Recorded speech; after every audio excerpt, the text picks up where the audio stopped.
Reims, 1682, a canon of the cathedral, heir to one of the city's most distinguished families, kneels on the stone floor of a miserable house. Around him are men who smell of straw and sweat, men without a cradle, without a name, without a future. He had invited them to live with him, not out of passing charity. By irrevocable decision, his family calls him mad. His ecclesiastical colleagues call him reckless. The bishop watches him with suspicion. But something has broken inside Jean-Baptiste de la Salle, something that cannot be put back together. He looks at his hands. Hands that have never worked. Hands that have held silver chalices and pages of canon law, and understands that these hands must now cup the face of misery. That night, he makes a decision that will destroy his reputation, consume his fortune, and nearly cost him his life. That night, he chooses the poor, and the poor will exact a price he cannot yet imagine. To understand what Jean-Baptiste de la Salle sacrificed, one must first understand what he possessed. Born on April 30th, 1651, in Reims, he was the eldest son of Louis de la Salle, advisor to the Presidio, the city's royal court, and Nicole Moët de Brolet, a member of the same family that centuries later would lend its name to the world's most famous Champagne. His childhood was shaped by tapestries, Latin, and liturgy. At the age of 11, he received the clerical tonsure. At 15, he was appointed canon of Reims Cathedral, a position that guaranteed him a lifetime income, social prestige, and a permanent seat among the ecclesiastical elite of France. La Salle's France was a country of unbearable contrasts. Louis XIV reigned at Versailles in absolute splendor, while in the alleys of Reims, Lyon, and Paris, barefoot children begged for bread among rats and open sewers. Education was a privilege of the rich. The children of artisans, washerwomen, porters, they had no school. When some instruction was available, it was chaotic, brutal, and ineffective. Improvised teachers who could barely read taught in exchange for pennies. In rooms where 50 children of different ages were crammed together without method, without books, without hope, La Salle was not born into this world. He was made for the cathedral, for theology, for the salons. He studied at the seminary of Saint Sulpice in Paris, was ordained a priest in 1678, and obtained a doctorate in theology in 1680. Everything in his life pointed toward a brilliant and comfortable ecclesiastical career. He was cultured, refined, disciplined. He had his family's fortune, the cathedral canonry, and the respect of his peers. The path was paved. All he had to do was walk it. But Providence, or what mystics call the heavy hand of God, had other plans, and those plans began with a seemingly unremarkable encounter that would forever change the history of education in the West. The catalyst was a man named Adrien Niel. He arrived in Reims in 1679 from Rouen with a simple mission: to open free schools for poor children. Niel was enthusiastic, full of energy, but not very organized. He needed local support. A relative of La Salle, the canoness of the Sisters of the Child Jesus, Madame de Maillefert, introduced them. La Salle agreed to help, discreetly, occasionally, as a distant benefactor. But God, as hagiographers would write, does not ask for loans. He asks for everything. La Salle began by visiting the teachers Niel had recruited. They were rough men, uneducated, with no clear vocation. They lived in precarious conditions, ate poorly, and gave up often. Schools opened and closed at the whim of poverty. La Salle realized that the problem was not a lack of schools. It was a lack of teachers worthy of the name. If teachers were not trained, supported, and bound together as a stable community, any educational project would be stillborn. It was then that he made his first scandalous decision. In 1681, he invited the teachers to dine at his own home. An aristocrat, a canon of the cathedral, sitting at table with men whom society considered little more than servants. His relatives were horrified. His own brothers protested formally. La Salle did not back down. Months later, he went further. He brought the teachers to live under his roof. The La Salle house, a symbol of family distinction, became a communal residence for poor teachers. But living together laid bare a gulf. La Salle lived like a nobleman. They lived like paupers. The inequality within the same walls was unsustainable. La Salle understood, with the painful lucidity of the saints, that he could not ask these men to live in poverty while he himself slept in linen sheets. In 1682, he moved with the teachers to a rented house. Abandoning the family residence, the break with his social class was complete. But it was still not enough. The teachers feared the future. They said to him, "You are rich. If everything fails, you will return to your canonry. We will return to the streets." The objection was fair, as long as de La Salle kept his income and titles. He was a patron, not a brother.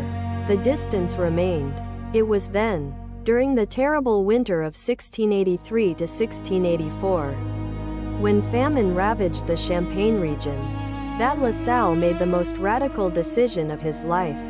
He distributed his entire personal fortune to the poor, not to schools, not to teachers, but directly to the hungry. He sold everything. He gave everything away. He was left, like his companions, with absolutely nothing. His ecclesiastical superiors considered him reckless. His spiritual director, Father Barre, hesitated before giving his approval. His family broke off relations. La Salle answered with a phrase that would echo through the centuries: "I trust Providence more than any income." He then resigned his canonry at Reims Cathedral, a gesture that, in the context of the ancient regime, was equivalent to tearing up a winning lottery ticket. It was done. The aristocrat had come down to the level of those who had nothing. Now, at last, he could look them in the eye without an invisible wall between them. Now, at last, he could build something real. And what he built would change the world. La Salle did not just found schools. He invented the modern school. Before him, teaching was individual. The teacher called each student to his desk, one by one, while the others waited in chaos. La Salle introduced simultaneous teaching. The teacher in front of the whole class, teaching everyone at the same time. Organized by learning level. It seems obvious today. In the 17th century, it was a revolution. He abolished Latin as the language of instruction. Poor children did not need Latin. They needed to read contracts, write letters, do arithmetic. La Salle determined that teaching should be in French, the language of the people. The scholars of the Sorbonne ridiculed him. He ignored every last one of them. He created detailed teaching manuals. Most importantly, the Conduite des Écoles Chrétiennes, Guide to Christian Schools, written between 1695 and 1706, considered the first systematic treatise on practical pedagogy in Western history. In it, La Salle specified everything: how to organize classes, how to deal with different student temperaments, how to use silence as a tool for discipline, how to structure class time, how to evaluate progress. It was a complete, replicable, transferable system, the antithesis of the improvisation that dominated popular education. And to support all this, he founded the Institute of the Brothers of the Christian Schools, a religious congregation composed exclusively of laymen. None of its members would be priests. This decision was deliberate and controversial. La Salle believed that the brothers should be full-time teachers, undivided between the altar and the classroom. The clergy reacted with hostility. How dare a priest found an order of non-priests? The ecclesiastical structure saw this as a threat to the hierarchy. Attacks came from all sides. The schoolmasters of Paris, private teachers who charged fees, sued La Salle, claiming that his free schools were stealing their students and their livelihood. The lawsuit dragged on for years. On several occasions, the brothers' schools were raided, their furniture confiscated, and their students dispersed by the police. La Salle was reported to the Archbishop of Paris. He was accused of founding a congregation without canonical authorization. He was called a heretic by Jansenists and a Jansenist by his enemies at court. The brothers also turned against him. Twice, members of the institute itself tried to depose him from leadership. In 1702, during an internal crisis, a group of brothers in Paris replaced him with another superior without his consent. De La Salle accepted the humiliation in silence. He withdrew to the south of France, almost like an exile within his own life's work. His health was deteriorating. Rheumatism tormented him. Asthma suffocated him.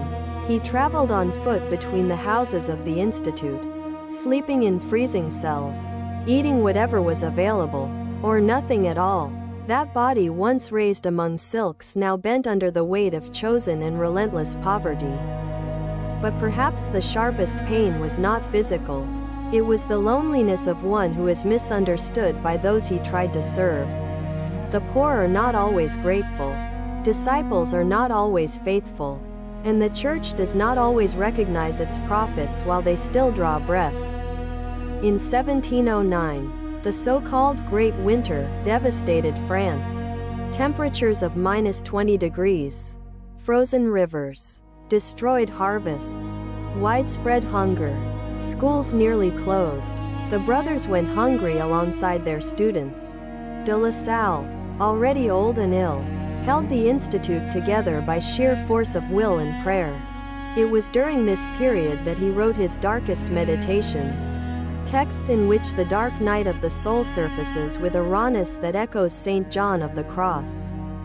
Faith had not abandoned him, but consolation had. And when his own brothers finally called him back to lead the institute, De La Salle was already a broken man, and what remained of his life could be counted on the fingers of one hand. In 1714, the brothers gathered in General Assembly and formally asked De La Salle to resume leadership of the institute. He accepted, not out of a desire for power, but out of obedience to what he understood to be the will of God as expressed by the community. That same year, he supervised the drafting of the definitive rules of the congregation and presided over the election of his successor, Brother Barthélemy. Then he stepped back. His work was done. His last years were a slow fading. De La Salle retired to the house of Saint Jan in Rouen, where the institute maintained a school and a boarding house for young delinquents.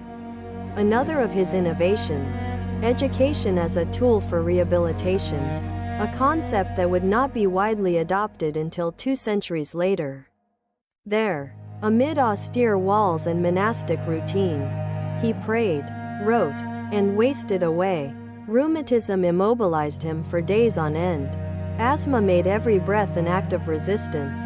But his mind remained lucid, and his discipline unshakable, until a few weeks before his death.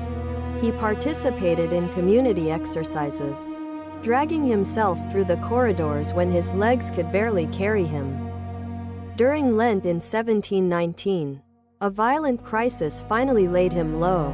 The brothers gathered around his bed. According to the account of Brother Bernard, an eyewitness, De La Salle was in intense pain but refused any treatment that would set him apart from the others. When they offered him a softer mattress, he refused. When they suggested calling a private doctor, he refused again. He would die as he had lived for the past 37 years, as one of the poorest among the poor.